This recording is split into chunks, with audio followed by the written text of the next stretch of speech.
Nokia's at it again, and it's placing big bets on the Lumia 920 as an exclusive on AT&T for just $99 with a new 2-year contract.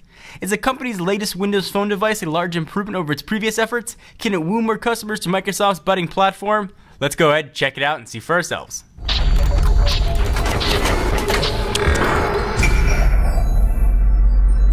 The Lumia 920 no doubt packs a bit of heft at 185 grams and a thickness of 10.7 millimeters, but it's a far cry from the complaints several pundits have already issued. In fact, I think its bulk actually makes it feel rock solid, like the Nokia phones we all remember from back in the day that could play Snake and really take a beating. I'm absolutely positively in love with the high gloss cherry red polycarbonate body too. And that's what I love about what Nokia and HTC are doing with Windows Phone 8, bringing color back to the smartphone game. The phone has a large 4.5-inch screen with a 1280 by 768 pixel resolution, and thanks to its Pure Motion HD technology, I found it to offer more accurate colors, deeper, inkier blacks than the Windows Phone 8X from HTC. I prefer looking at the Lumia 920 screen in every situation, whether it was watching movies, outside, or indoors. Viewing angles were also great, and the screen was easily viewable outdoors under direct sunlight. The Lumia 920 also features wireless charging for its 2000 mAh battery, which I'll talk about a bit later. It's got a dual-core Qualcomm Snapdragon S4 processor, support for AT&T's 4G LTE network, rocking 1GB of RAM, 32GB of storage, twice that of what the 8X offers, Bluetooth 3.0, NFC, and all kinds of other goodness.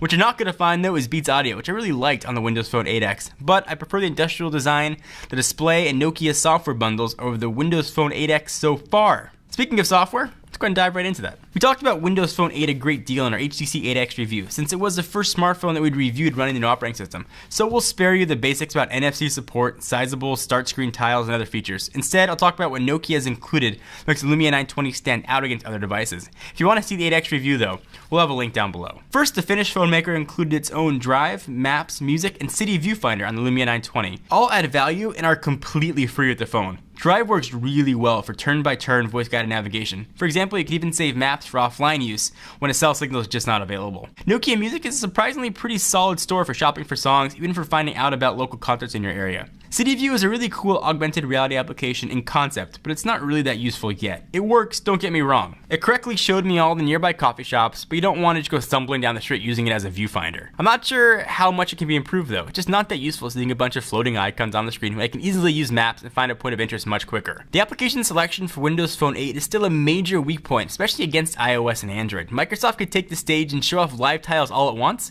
but if you can't do anything with Windows Phone, it becomes a pretty boring experience.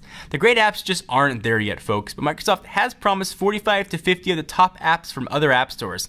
Unfortunately, it's still playing a huge game of catch-up, especially considering Pandora, which has already been available on other mobile platforms forever, is a highlight on that list. Look, you'll buy a Windows Phone 8 device because of the great hardware, which Lumia 920 absolutely offers, and the excellent user experience. But you'll want to look elsewhere if you're an app junkie. This is not a shot directly at the Lumia 920, I just want you to know that Windows Phone 8 itself is really lacking in that area.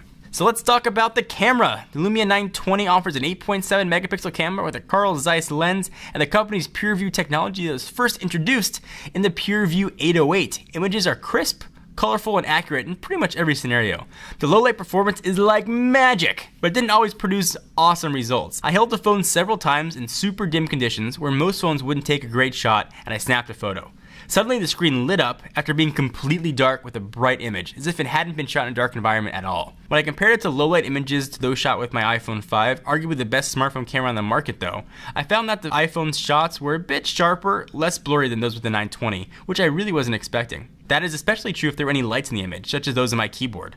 The iPhone 5 snapped a photo that looks just fine, but the lights send a massive glow into the Lumia 920 shots. The front-facing camera is okay. It's got a resolution of 1280 by 960, but it doesn't blow my pants off. Don't make any jokes. Next, let's talk about wireless charging. AT&T is going to include a free wireless charging plate with the Lumia 920 while supplies last. It's a pretty awesome feature that I really liked using. I was able to come home, take the Lumia 920 out of my pockets, just drop it on the wireless charger on my coffee table. I didn't have to fiddle with wires or anything like that. It kind of seems trivial and a little bit silly, but I really found it enjoyable. The phone makes a sound when you drop it on the pad to let you know it's charging, and there's an LED indicator that lets you know when it's finished charging. From what I could distinguish, it doesn't take longer to charge Lumia 920 on the pad than it does plugging it in directly. It seems it just takes a few hours to get a full charge. Charging plates will be available in all the colors of the Lumia, including black, cyan, red, white, and yellow. There's also a Nokia wireless charging pillow by Fatboy. We didn't have a chance to test that guy out.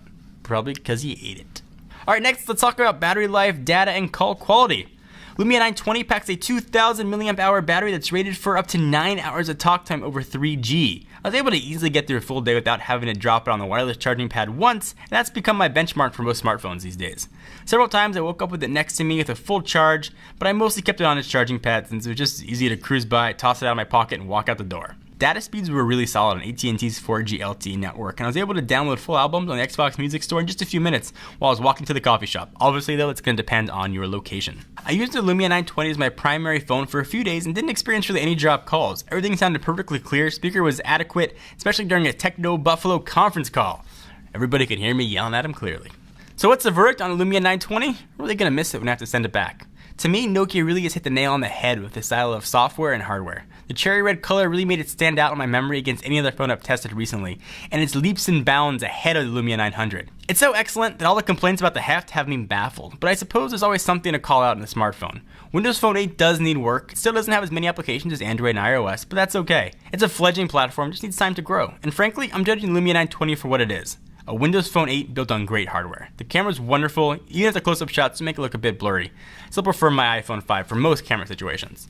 So that brings me down to the hard question I need to answer. Is the Lumia 920 better than the Windows Phone 8X by HTC? Yeah, I think so. The 920 is $100 cheaper, offers compatible hardware, a better camera, comes preloaded with Nokia's excellent applications. Plus, you get wireless charging for free. To me, that's a no-brainer. But if you prefer a skinnier phone with a completely different design, the Windows Phone 8X is going to be an amazing alternative. So if you've been considering a new phone, the Lumia 920 is going to serve you very well for the next 2 years. It's a great phone with awesome build quality on a really intriguing operating system. What do you guys think? Is the 920 going to grace your pockets for the next 2 years? We want to hear what you have to say. Check us out at technobuffalo.com for latest and greatest tech news. I'm John Rettinger. See you in the next video.